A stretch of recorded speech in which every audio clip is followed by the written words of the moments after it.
Now, to get more updates on this, we are being joined by our Pakistan Bureau Chief, Anas Malik, who's live from Islamabad. Now, Anas, we are seeing, is it a tit-for-tat? It seems like a tit-for-tat move, because exactly what happened, I think it's barely not even been 30 hours since we got news of Iran carrying out those attacks on Pakistani soil. Now, Pakistan claims that they have carried out similar strikes, but the locations that have come in, one is Saravan and Jalg.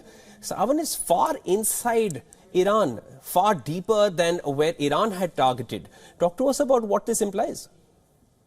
Well, this was bound to happen, Shivan. We've been talking about it, that there was a lot of pressure on the Pakistani establishment internally for the fact that, one, it was unprecedented, and secondly, it was more to do with the legacy as well. They thought that despite of this, what they dubbed it as an unprovoked provocation, they thought that it was somewhat challenging their sovereignty and territorial integrity by somebody as closer as they are to Iran. When it comes to bilateral relations, the reason the onus lied with the Pakistani side, and from last night, from the time, in fact, the first acknowledgement came, Pakistani side had been saying repeatedly that the onus would lie with the Irani side of the consequences when Pakistan will retaliate.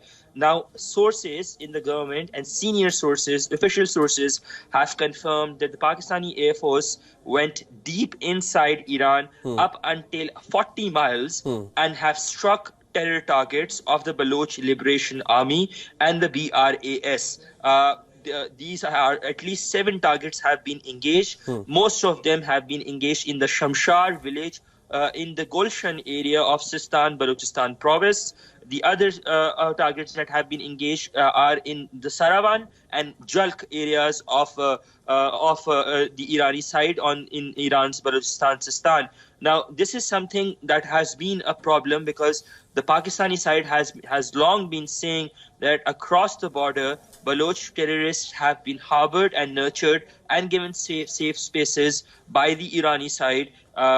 Last year, we saw that Panjgor attack happening on the Pakistani security forces, and then at that point of time, the Irani ambassador was summoned as well to convey Pakistan's displeasure and request to act against these elements. In retaliation to the 2 strikes that Iran had done, now it is almost certain and confirmed that Pakistan has struck back 7 targets, 7 instead of the 2, and that is up until 40 miles deep inside the Iranian territory. Shivan? Now, Anas, of course, we are tracking it closely as it develops, and it is a developing story, so we can't be absolutely sure at the moment, because an official word is yet to be out, which we will need to take as the final blueprint here. But Pakistan seems to have carried this out exactly the way Iran did, and they are carrying the same narrative as well, that Iran targeted Jaish al-Adl, their bases, that is again a terrorist organization, and Pakistan again is now targeting Baloch terrorists. Are these terror bases or the safe havens that they have found in these respective lands, are they becoming the reason between Pakistan and Iran? Would this escalate into a larger conflict or a larger war, if it's safe to say that? I think at this point of time, it will not escalate into a larger conflict and a larger war, because there are actors that are already there. For instance, China has been working on it literally over time, since last night, since the day before, since the time when Iran had acknowledged the strikes. There is Oman, that is a factor, has good relations with both Pakistan and Iran in order to defuse tensions. Then there's Turkey as well. So there are multiple countries, third-party mediators who are there and who are making sure that the conflict does not escalate beyond a certain point.